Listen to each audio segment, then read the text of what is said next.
It's Christmas Eve. You're walking along the old lane that runs next to the pub. The bitter cold wind bites at your fingers. You hear a noise in the distance that sounds like horses trotting. Moments later, a black carriage pulled by two horses rushes past and then disappears into the mist.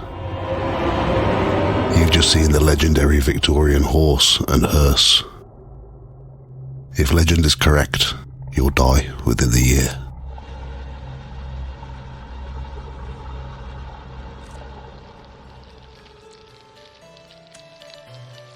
Welcome to Ghost Tales by the Fireside.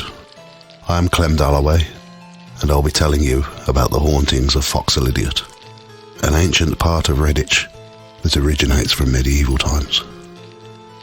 This episode should have been released on Christmas Eve, but unfortunately I've had COVID-19, and I've still got the effects now, so my chest isn't too great. I do apologise if my voice doesn't come out too well.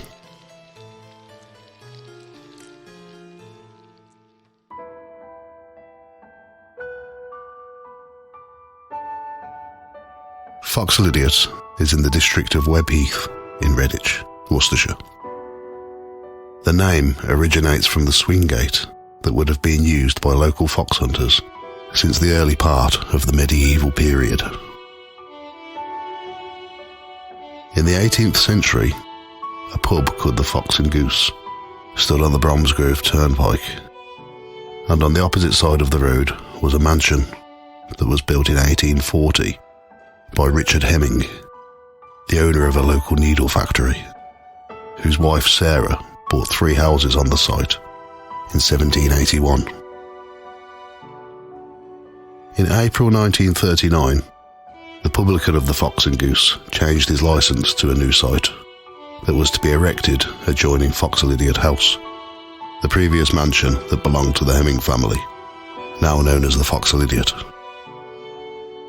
The old Fox and Goose was demolished that same year, and from 2021, the same has happened to the historic Foxlydiate house, to make way for new housing, even though people in the area objected to the plans. I wonder what will happen to the Hemmings family graves that are located at the back of the house, now in a small wooded area.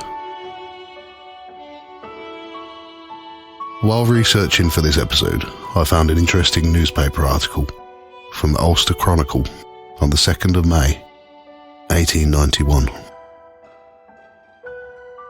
William Petford was charged with being drunk on Tuesday, while in charge of 2 horses. PC Mail stated that he saw the defendant, who was very drunk, near the Fox and Goose, Foxlydiate. He was so drunk that he was like to have been under the horse's hooves several times. Defendant asked the bench to be light as they could be with him. He was fined 5 shillings and 6 shillings costs.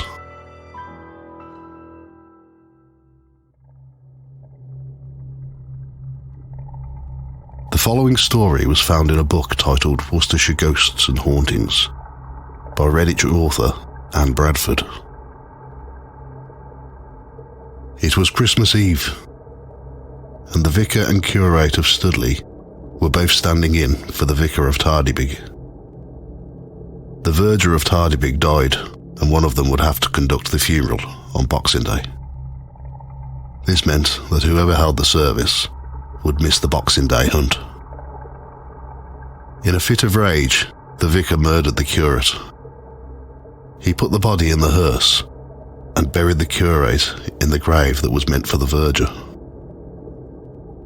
As he travelled across Redditch, passing through Crab's Cross, Headless Cross and Webheath, he was spotted by a local poacher named Bill Atwood, who was found later with his head caught in a man-trap.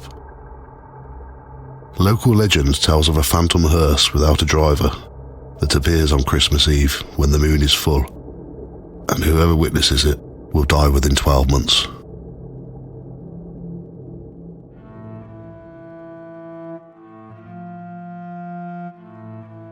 Near Webheath Church on Foxlydiate Lane there used to stand two semi-detached cottages.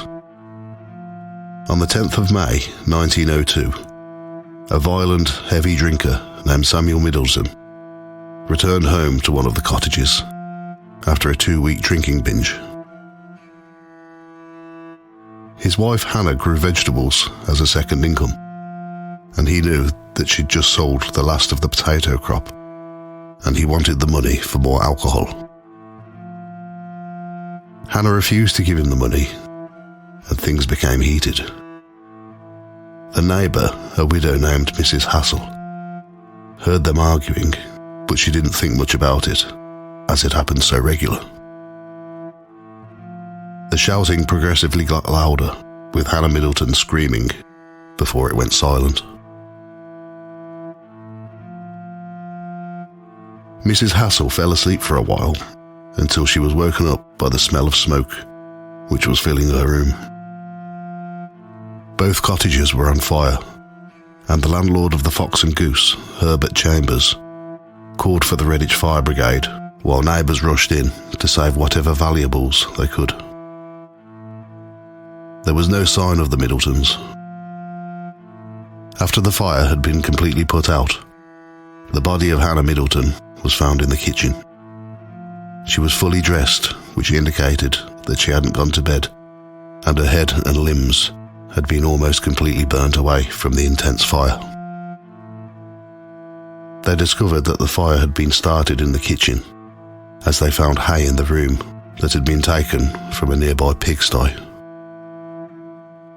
Samuel Middleton was found walking towards Droitwich. When asked where he was going, he replied, "Anywhere. I've killed my wife, and they'll soon catch me." After the police caught up with Samuel, he admitted that he had battered Hannah with a poker during an argument.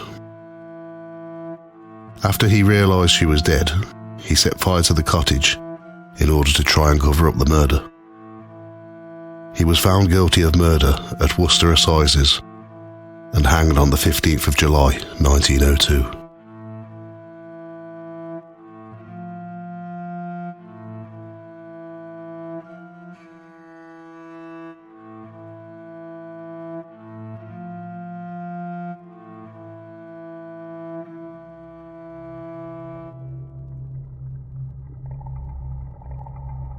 A local story tells that towards the end of the 20th century, a maid from nearby Hewell Grange in Tardebigge, now a prison, was having an affair with someone at the Fox and Goose.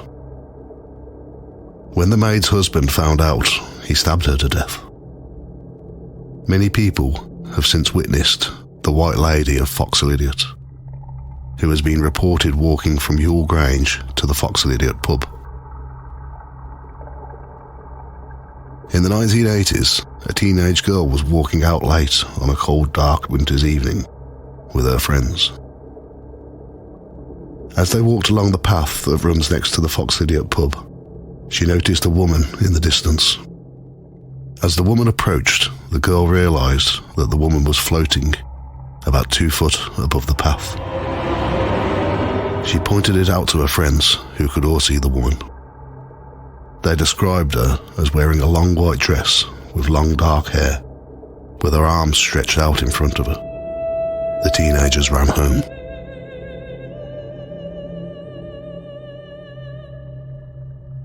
One night in the 1990s, a family visited the Foxlydiate for a meal.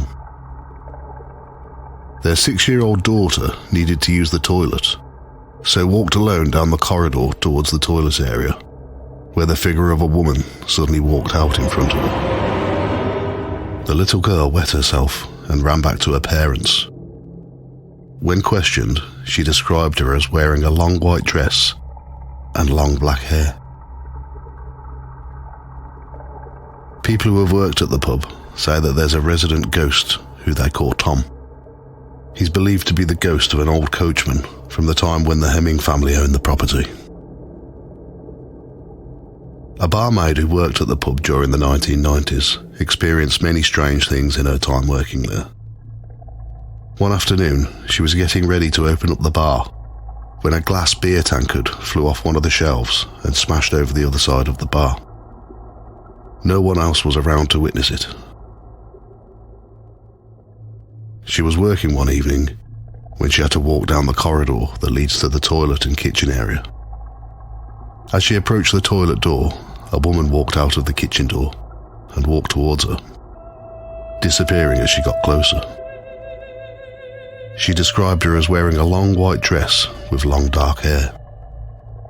She entered the kitchen door to tell the chef what she had seen, and the chef was stood in the far corner of the room, looking shocked.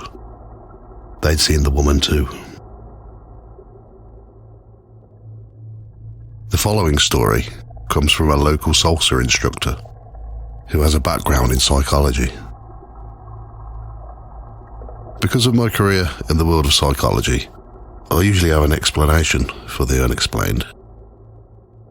I usually find most strange goings-on have a logical reason. Before and after this experience, I have never seen a ghost, but I am left baffled by my experience at the New Salsa's Halloween party at the Foxlydiate on Saturday the 31st of October, 2009.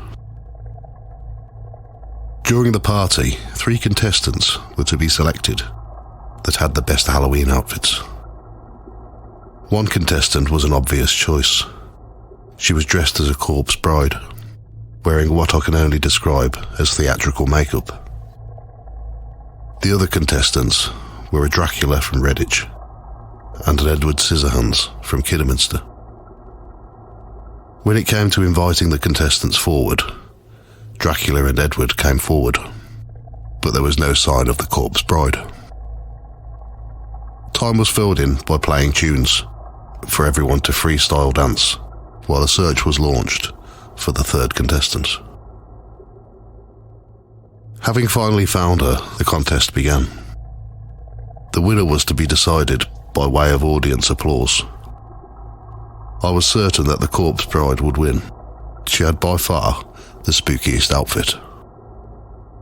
The audience were invited to make some noise for the corpse bride. The result was a low-level applause and laughter. When applause was invited for Edward Scissorhands, the roof nearly came off. Dracula, a medium applause. The same procedure followed. Even less applause for the corpse bride, while everyone went nuts for Edward. The MC apologised to the corpse bride, explaining that there were many people from Kidderminster in attendance, and they clearly cheered for their friend. I remember the MC saying to the corpse bride, if it was up to him, you would be the winner. Now here is where things got strange.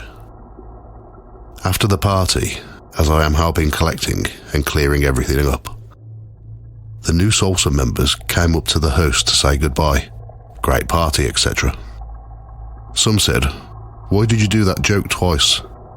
He said, what joke? The corpse bride one. Apparently, they claimed that there was no one standing next to him, and there was only 2 contestants. However, some of the audience did see the corpse bride during the contest and during the evening. It seemed to be split 50-50. Some said we saw her, some saying that there was no one there. Because of the large crowd that came, everyone had to purchase a ticket beforehand. There was a register on the door for everyone to sign in. After the party, every ticket could easily be allocated to every member that attended, except one, the corpse bride. Her name was not signed in on the register, and I met every party attendee at the dance classes in the weeks and months that followed the party, except one, the corpse bride. Thank you for listening to Ghost Tales by the Fireside. You can log on to the Facebook page, Ghost Tales Podcast. You can also find us on Instagram, Ghost Tales Podcast. This podcast will be out monthly and is available on most podcast platforms. All music, research, writing, production, art and sound effects are all my own work.